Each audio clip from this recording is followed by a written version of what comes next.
I signed that one. And it's D10. David.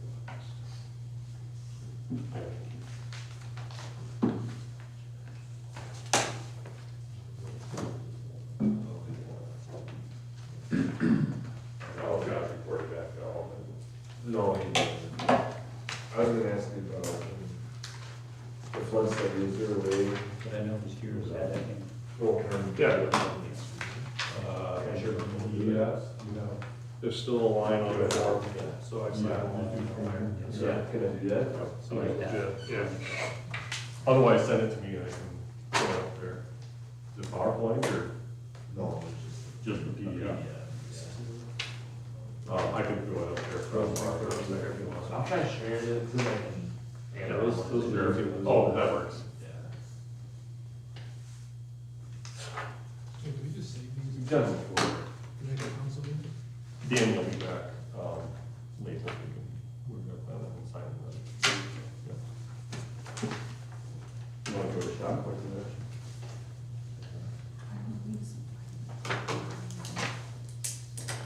Isn't this one also just you? So, Somebody else from there? Yeah.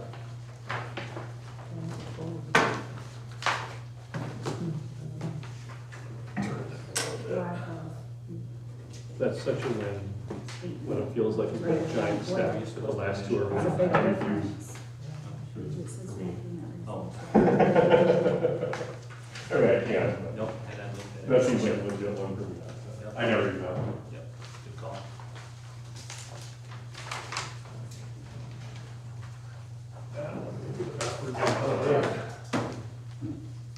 Just trying. You got the code? Yeah. Well, done, thank you. Yeah. I pledge allegiance to the flag of the United States of America and to the republic for which it stands, one nation, under God, indivisible, with liberty and justice for all. All right. Good evening, everyone. Is there any changes to the current agenda? Mr. President, I'd like to remove item 3.7, revised Lincoln County funding request. Further discussions with Lincoln County over the weekend. We're going a similar route, but we're going to pull that request. Okay. I'll look for a motion to approve the agenda. Second. All in favor, please signify by saying aye. Aye. All opposed, say nay. Motion approved. Moving on to visitors to be heard. If you would like to speak, please come to the podium and address your name and address, and we get 2 minutes.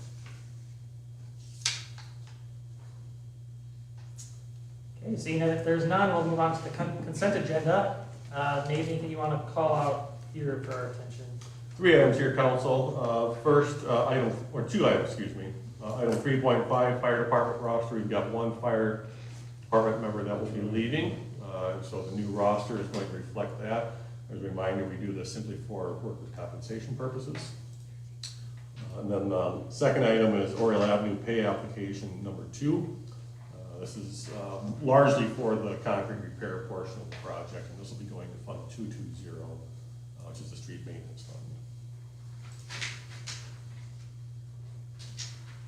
Devin Youngling is the firefighter that's leaving. Any council discussion on the consent agenda?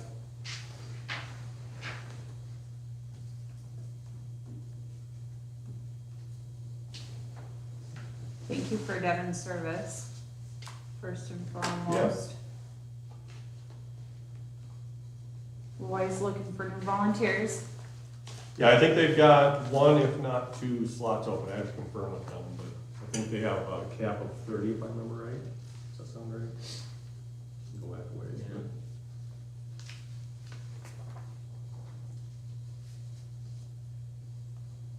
All right, if there's no more discussion, I will take a motion to approve the consent agenda. So moved. Second. All right, we have a motion and a second. We'll do roll call. Welch, Aye.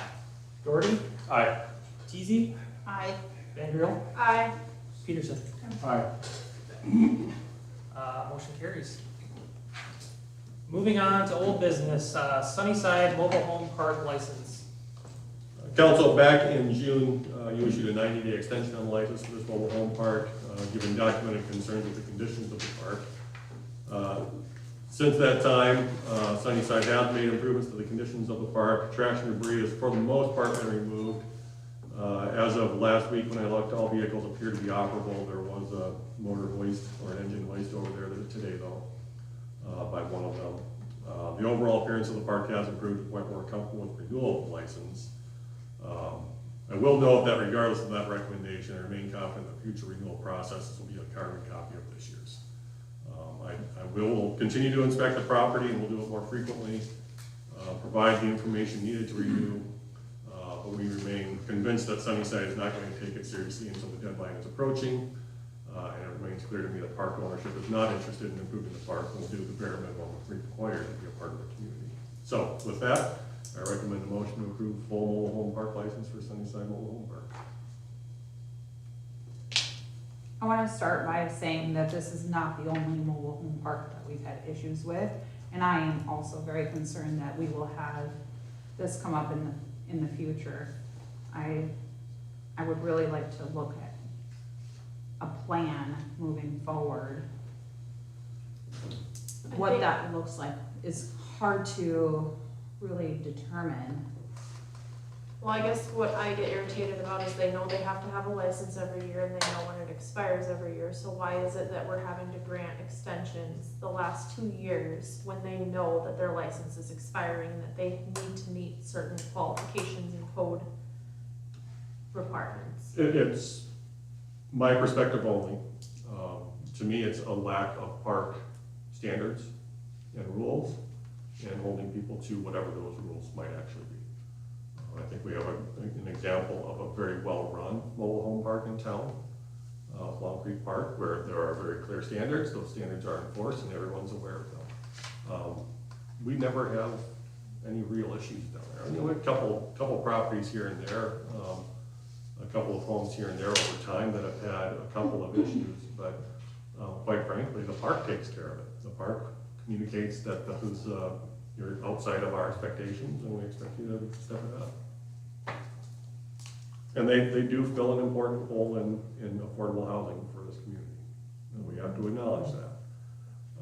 But I also want to make sure that, while it fills that hole, we want to make sure it's adequate housing as well. So I agree with you, Laura. I think what we need to do is say now, we're not gonna do extensions anymore. I mean, there's really no Absolutely. reason to be granting these extensions. You know what is required of you to get this license, and you know when your license is expiring. Absolutely. I feel like the reason why we granted those extensions were for the citizens, not for the management. Absolutely, yes. It's unfortunate it's not relayed enough to those citizens. Right. Is there any kind of mid-year check-in that we do? Yeah, Kyle and I have talked about doing more frequent, even if they're informal inspections, like going through there on a more regular basis. I've been trying to go through there every couple of weeks just to keep a tab on things. But I would bet we can do a monthly or quarterly check-in and just see where things are at. That might not be a bad idea, at least then have a record of, did they maintain it throughout the year, or did they let it fall, and then it's just the end of the year kind of cleanup, or what? Yeah, it reminds me of when I was in high school, Mom and Dad were gone for the weekend, and, right? They're gonna be back at 5 o'clock on Sunday, so about 4:45, I decided it's probably time to start cleaning up the weekend.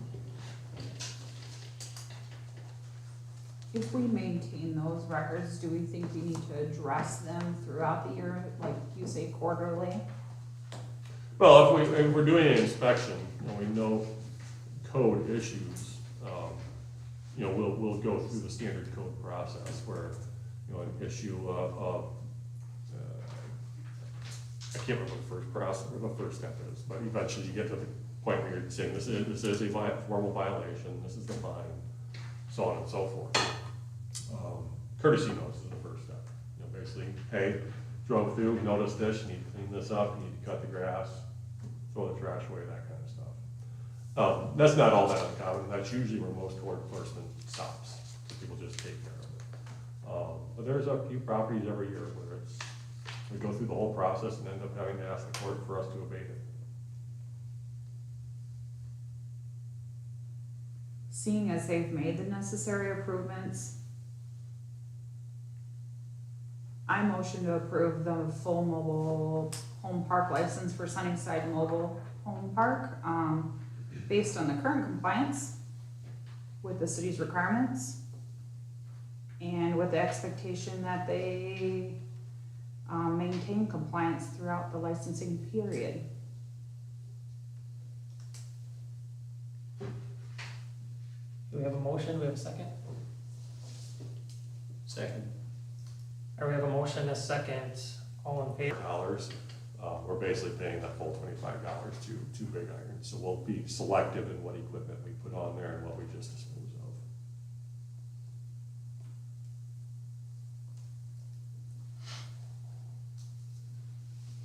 Any discussion on this topic?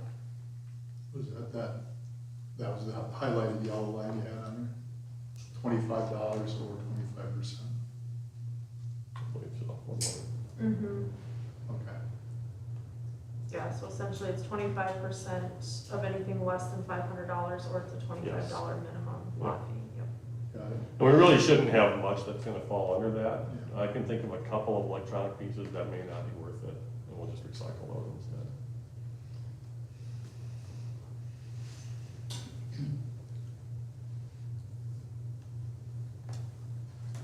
Do we ever list them though for purposes showing that we did at least show record that we did recycle that? Or can we?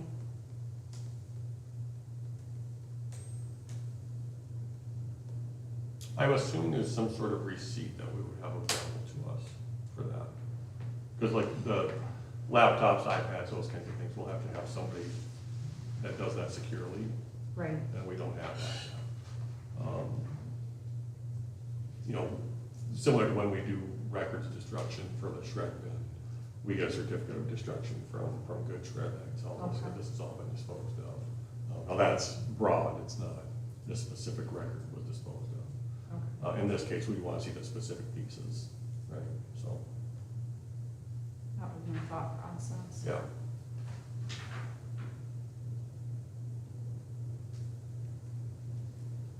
Okay, I'd look for a motion to approve the agreement with Big Iron Auctions pending approval of the city attorney. So moved. Second. First and a second, all in favor, signify by saying aye. Aye. All opposed, same sign. Motion passes. Moving on to 5.2, base flood elevation study. Council, City Engineer Mitch Mergen is here tonight to present the base flood elevation study.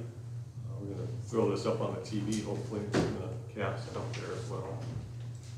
In the meantime, enjoy these beautiful views of what's either Utah or Arizona. I'm not sure if that's your phone or ours.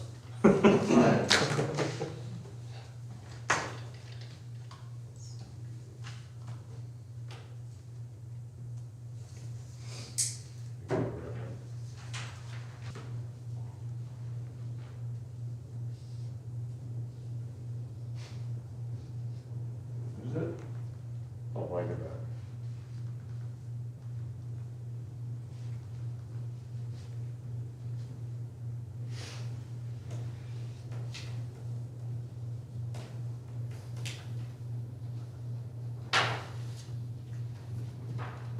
There you go.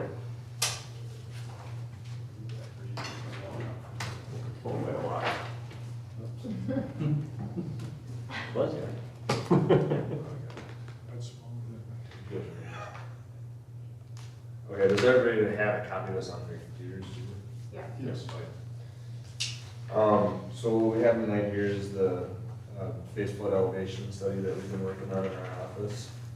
And if you recall, you flip to our study area being this larger area of both these tributaries that we've put in titled the Lennox tributary to Long Creek and Long Creek itself. So Long Creek being the basin for the Greenway on the west side, Long Creek tributary on the east side of Highway 17, Highway 44. And you can see the northern extent goes quite a ways north. We're probably about a mile and a half north of city limits. And on the south end, they're about a mile and a half south of city limits on that, or maybe a mile south on both those tributaries. What we're simply trying to do is establish, FEMA has their firm maps, their flood rate maps that all the banks utilize. So if you have a mortgage on a property and you're getting a federally backed loan, then they require you to have flood insurance if you're within proximity of what they deem a flood risk. And so FEMA puts out maps of where they expect those flood risks to occur. So we're building on that. If you look at the flood risk maps that are out there now, they don't have all the data that's necessary for us to permit when a project comes along and wants to build within proximity to that floodplain. So this study adds data to their information to basically arrive at what area can be filled with that floodplain while still meeting FEMA's regulations or federal regulations. So if you thumb through, there's a lot of technical information here. This map here in particular just gives you an idea of the drainage way that we're talking about. It's quite a big area that these two tributaries intercept. So that's part of our analysis. Our modeling basically takes that into account.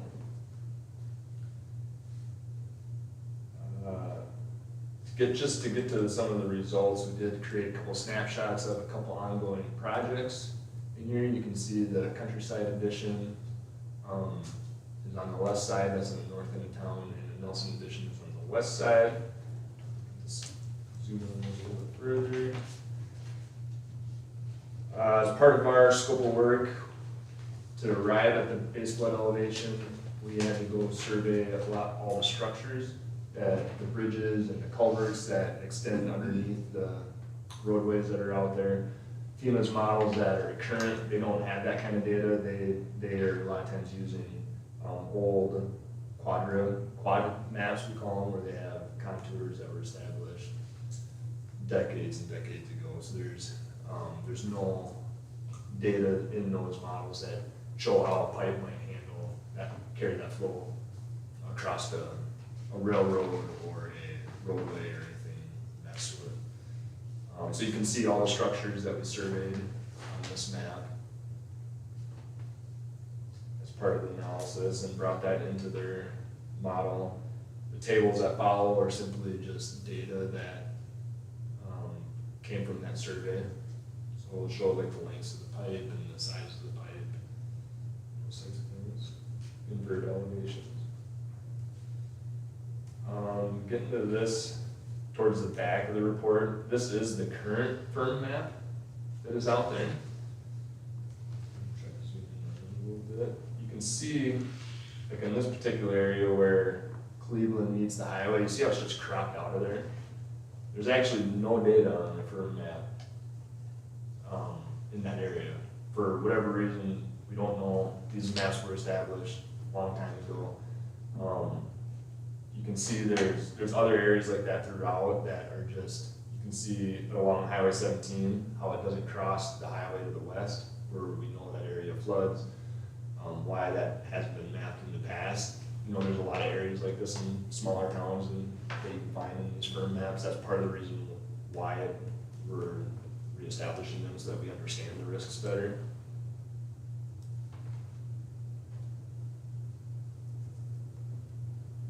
This is the same FEMA map. This is more of a color map that they put together to try to understand floodplain, 100-year floodplain versus 500-year floodplain. Again, this does not indicate where the floodway is, which is the limit that person can fill with the project. Again, that's what we're looking to establish.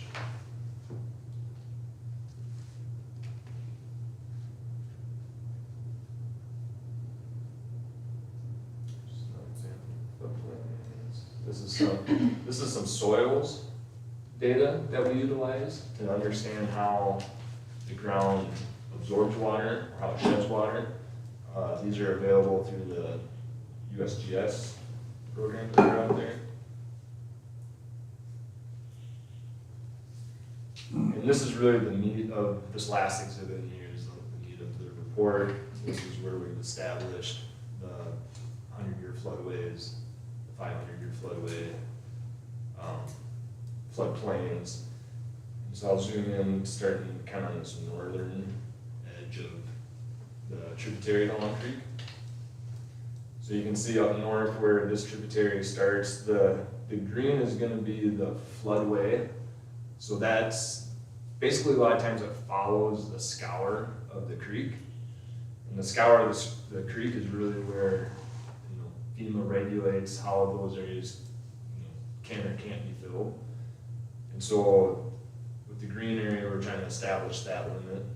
The blue area is representative of the 100-year floodplain. So when we simulate our models are saying during a large rain event, which we call the 100-year, which is a little deceiving because, you know, we seem to have these types of events more than 100 years. That's not really what the 100-year means. It's really defined as it's the rain event that has a 1% chance of occurring in any given year. Right. That's what the 100-year flood event is. So that blue area is what a bank will look at to see if you're in that blue area, or the green area for that matter, then you're gonna probably need to pay flood insurance for if you have a federally backed mortgage. The orange area is a 500-year event. Now there's nothing necessarily regulatory about the 500-year, but FEMA does show them on a lot of their newer maps. They show the 500-year event. They don't regulate off that 500-year limit. That's going to be a 0.5% chance of that storm occurring in any year.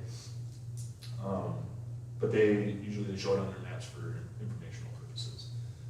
So the orange again is that larger event, 500-year. The numbers that are on here, the key notes, are going to be some of those structures that we surveyed. You can see how we've established that green area. Again, the blue areas and the orange areas are already established on the preliminary maps. It's the green area that's being added. Okay. So as you can see, now we're close to the countryside subdivision at this location. They're planning a road connection out to Highway 17.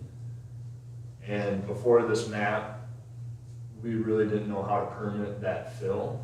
Couldn't permit the fill until someone went through this process. So now that this is done, now we can understand that better. We can permit that road crossing. Now they still have to go through, you know, some approvals with FEMA and whatnot to be able to accomplish that. But it's just much more easy and understanding for us, so that we know we're not going to cause a big problem there. There's other areas that just benefit from the information. You can see this area in particular, just south of Jerry's. You can see a lot of it is in that blue shade area. The green area is really pretty confined to the scour again.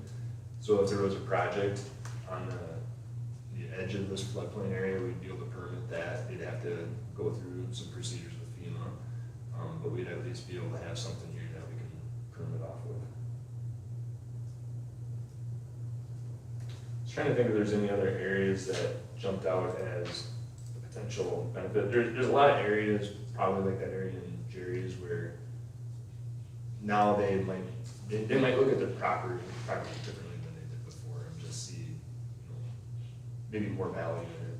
Maybe they can do something different if they're open. Go to this end. This is the north end of the tributary on the west end of Long Creek. And so you can see the green areas versus the blue areas here as well. As we approach the Nelson addition,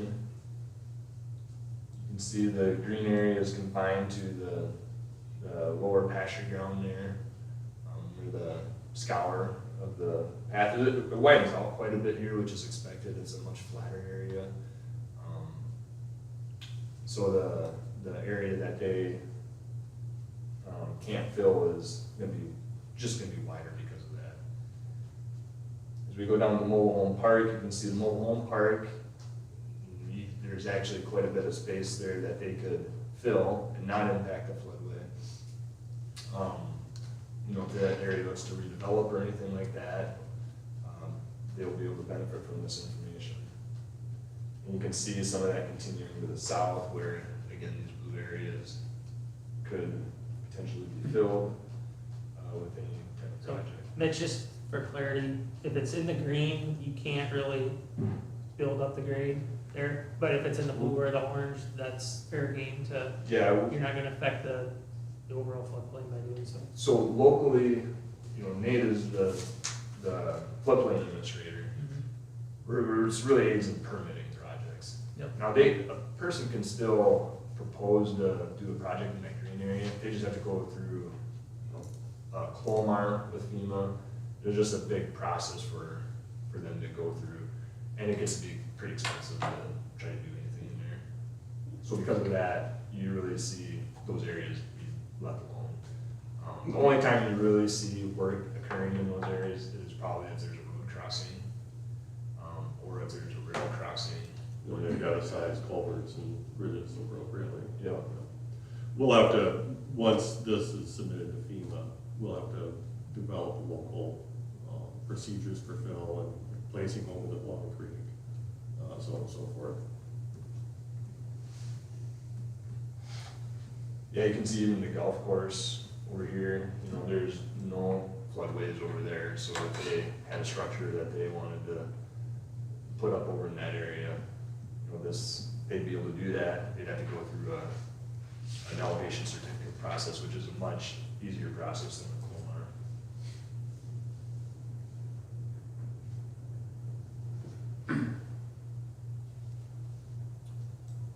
So is there anything that jumped out to us as surprising with this study? No, not to me. I mean, the FEMA's already, they have preliminary maps that they've been working on for the past 15 years, I swear. We had a meeting 2 years ago with them where these new maps were gonna come out. They're available. The analysis that we've done here, we've taken that same model that they're using to develop their preliminary maps. Those preliminary maps are supposed to be effective in the next year or two.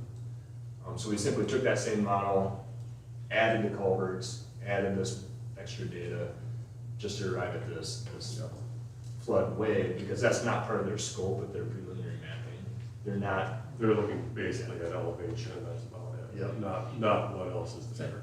I'm just trying to glance back and forth and looking at theirs, they define a zone A, is that the same as what you have in green?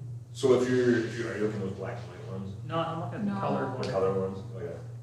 So, no, you had it right.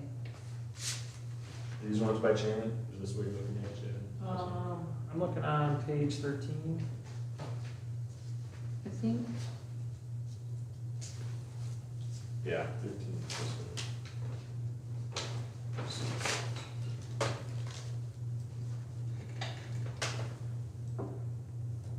Zone A is gonna be very similar to what's in the green. Okay. Not exact, but it's gonna be similar. So zone A, when you look at the green, that's gotten smaller.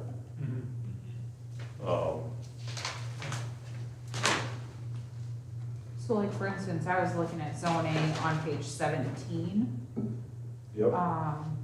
Which is kind of, I guess there's that little pit out there. I'm not sure who owns that area anymore. So I know our staff looked through this compared to, there's no change to the outer limits. That map that's in there, that page 13, I don't know that that's their most current map they have. Their most current map you have to kind of hunt for online. It's not So, necessarily, this will be it. is that right? 1/24. Is there a typo on There's map numbers. it? Printed, say preliminary? Preliminary. Oh, yeah, it should be. So the zone A would be essentially light green? I only ask because that, So the zone A designation on their maps is more of a classification of the type of floodplain. So in a zone A, there's floodplain data, but no elevation data with it. That's what a zone A is defined as. I think you're I'm original. just kind of looking where it says like the 07, where it's that pale gray color down into the left. And even like by 8, see where it's like that gray. So I was just trying to So the gray would figure out. designate what shows up as zone A on this map. That is outside the bounds of what we've identified. Okay. Yeah, you're right. And there aren't that many changes. I mean, there's one over north of the railroad on 17, a couple small areas there. And then south of 44, a little bit north of 44 and 17 as well. So there's not a ton of change to what's identified as zone A in the prelim map. The floodway is what really sets us apart, the green. So now that we've got elevations, for example, on all of this, we can, when we're permitting a new home at Long Creek Park, we can say, this is the minimum elevation that you need to be at. Right now, it's a total guess. Yeah, you're right. Those gray areas that you can see are the existing, so in most situations it's getting narrower than what it was before. That's what it looks like.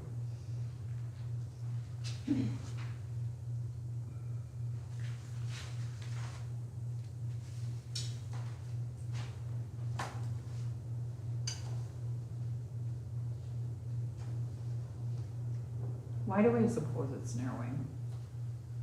We have more refined data, so a lot of the elevation data that's available now is through LiDAR systems. And so like the USGS, government agency, they routinely fly in these areas now. And the precision of the data has gotten a lot better in the last few decades with the technology. So what you're seeing is just more precise data, so they know a little bit more where those scours are probably. You might know, have a little bit better handle on the plant life even, or the soils through the area that factor into it.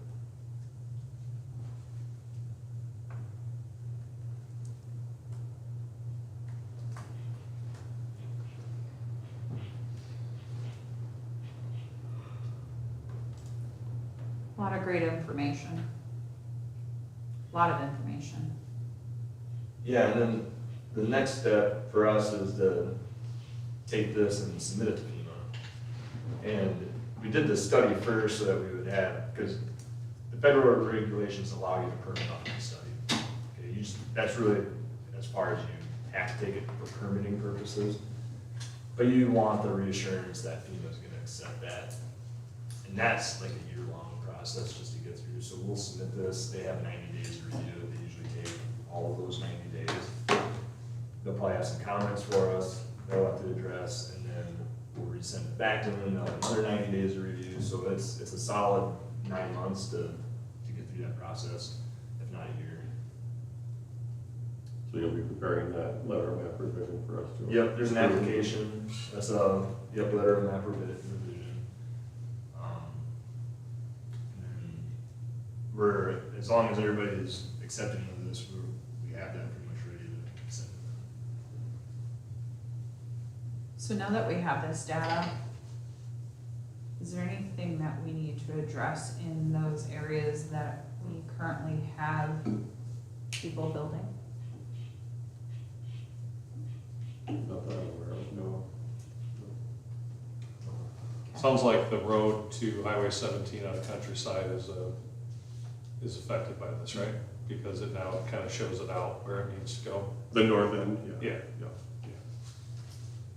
But there's other issues there to overcome before a road is built out there too, so. Will this affect any FEMA relief if a 500-year flood comes and it is not in the bounds that we've identified? Does that have any bearing on this? Like, would we be ineligible Yeah. for any reason as a result of this? No, no. As long as, if anything, it makes us more compliant with the federal flood insurance program. Simply because we now have a base elevation for these areas that we can identify that they need to be at or above. Right now, we don't have that, and that's acceptable, that works. But we have to basically give a good faith effort. Yeah, and then Um, the other side of it is, when you do permit the structure, it has to be above this elevation data that we're establishing. So that's. And they have to provide a certificate of elevation with So I think, is your ordinance 1 foot above? it, 1 foot. So FEMA's regulations, for you to put a structure within this blue area, you have to be at or above that elevation. Well, you didn't have any base elevation to go off of, so now we have that information. So that's the other half of the permitting side that now we're knowledgeable on. Your ordinance goes another level where you require all structures to be a foot above, which a lot of towns do. A lot of towns go 1 foot or even 2 feet. So that's the other benefit of the study is now we have the data to say you have to get this elevation, and then they can get a surveyor out there, survey it, and they can show a bank, hey, I'm a foot higher than the floodplain elevation. And so then they satisfy their concerns. Sounds like a great tool for a builder. Yeah. Yeah, I'm glad we did, especially on, going out so far on each side of town. I actually talked to a realtor that's gonna be listing a commercial property that is affected by this and was telling them about this. And, well, that's really forward thinking that Lennox, took this and just went with a broad view and not just property by property. Because it gives us a better picture of what can and can't happen development-wise here. Will there be homeowners and property owners alike that benefit from this as the floodplain has shrunk some? It's possible. It's possible. And I've got a note here. I don't know, I think we need to let property owners know that this is happening. I just don't know what that notice looks like. And there will be a letter of map revision takes into it as a public comment period, I believe.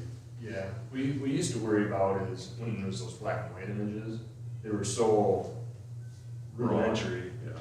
that when they came in there doing this whole preliminary mapping thing that they've been doing is to really refine that, right? Well, now you're bringing new properties in that that's what you worry about most, and now all of a sudden you have these new properties in there.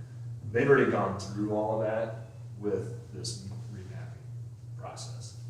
They've had public meetings, they've had input meetings, and they've been working on it for 15 years, so. That's probably the bigger hurdle that the maps have gone through over the last few decades, is just those preliminary map revisions, because it did bring people in that weren't before. Now all of a sudden they had to start paying flood insurance. This doesn't have that type of magnitude. That's what I was gonna ask, is there any properties that are negatively affected by this new information? When the preliminary map came out in 2024, I believe we sent letters to everybody that was in town at that point that was impacted by the new map. Just letting them know, hey, it's a preliminary map, it's not final. And there were a few on there that was a bit of a head scratcher, like the apartments on, the townhomes on Wayne, which are quite clearly built up, but not reflected in the FEMA map, so. No, there should be no surprises here. I do think we need to let property owners in and outside of town kind of know that we went through this. I just don't know what exactly that notice should say at this point until we get somewhere further on that letter of map revision.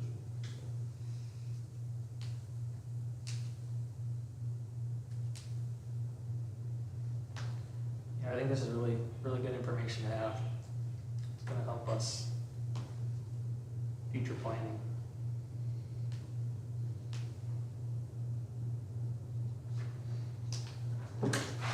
So Is there any formal approval, Mitch? Yeah, if we could get a motion to accept the base flood elevation study. I'll motion to accept the base flood elevation study provided by Stockwell Engineers. Second? We have a motion second. Do we need a roll call on this? Or no? No. Okay, all in favor signify by saying aye. Aye. Aye. All opposed, same sign. Motion carries. Thanks, Mitch. All right, moving on to 5.3, resolution 2026-08-10-01, amended schedule of fines and fees. Council members, I hope this is a one-time hit at this. We're getting an influx of public record requests from out-of-state commercial entities. Since I wrote this memo, we've received 3 new ones, including ones we haven't seen yet, from a new company. On occasion, we'll receive public records requests from a resident or a local entity. The vast majority of the time, those are filled out quickly and simply returned without much ado. Largely because so many of those documents are already publicly available, either on our website or through our online system. In the last, I'd say 6 weeks to 2 months, we've seen a dramatic increase in the number of records requests coming from out-of-state commercial entities. So the big one is called Data Branch USA out of New York. These requests are being used for commercial purposes only, with no benefit to our local residents. It's just used for marketing. So over the last few months, we received, I have 10 in here. I think it's actually closer to 15 now of those requests, which each require staff time to respond, research it, compile it, and respond with closure. In an effort to limit those requests, or alternatively cover the cost of the request, we're asking council to approve a new fee for commercial public record requests that come from out-of-state entities at $100 per request. I recommend a motion to approve. What kind of information are they requesting? Can you provide examples? Vendor records, all purchases made between 2022 and 2026. Record of all purchases made from these specific vendors. Contracts with Motorola or Axon, and any payments made to or from such. So it's really just like true city records, it's not information about residents or No. anything like that? No, and they are simply using it for marketing purposes. There's no real public benefit to any of these requests. I have talked with at least one state legislator so far and asked that they look into this as well, because it's become a burden for a lot of communities. So have other communities implemented a similar? Sioux barrier? Falls has, talked to T in Harrisburg this weekend, it sounds like they might do something similar. But they're all experiencing the same thing. I'm surprised we're even getting this attention, quite frankly, because I don't think we're big enough to attract the attention of anybody in New York City, outside of bond agents, in compliance for the stock exchange. Why do you suppose we are receiving that? No idea. They're just data mining and trying to. That's essentially what it is. Some mass emails. Yeah, I guarantee there are hundreds, if not thousands, of municipalities and counties and school districts that are getting these same requests throughout the country. How do you get the request? What form does it come in? Email. What do you- Sometimes, what do you sometimes use to Danny, sometimes to Will, sometimes to me. Is there like law required we have to respond to these requests? We have to respond. Yep. So if we were to implement this new fee, your response then is, we can provide this information for a fee, essentially. And this We is- may just require a form we use where they identify what their purpose or use is. That is an option, but when you see it. And there's no codified law that prevents us from implementing a fee for public record Reasonable and requests. customary fees. This is not anything arbitrary or anything. It's, when you take into account the amount of time, I would bet I put at least 30 minutes into these requests, regardless of whether it's something we can validate or not, something that we actually have. Tyson, kind of depends how much work you're putting into them. Page 5 in the schedule of fines and fees also has ball field rental highway. Is that? That must be from the old. Holdover from when we did that, yeah, okay. I'll Just wanna update that make sure before it I was- sign and put that on. Okay. Thank you. Yep. It's just a reminder, it's still. If anybody's wondering, just remember, you gotta pay this. I'll make a motion to approve resolution 2026-08-10-01. Second. Okay, we have a motion and a second. We need roll call on this, no? No. All right, all in favor, please signify by saying aye. Aye. Aye. All opposed, same sign. Motion carries. Look for a motion to adjourn. So moved. Second. Motion and a second. All in favor, say aye. Aye. All opposed, same sign. Meeting adjourned. A lot louder than you think. Danny doesn't smack it that hard. Yeah, I only have one shot at this. I got it.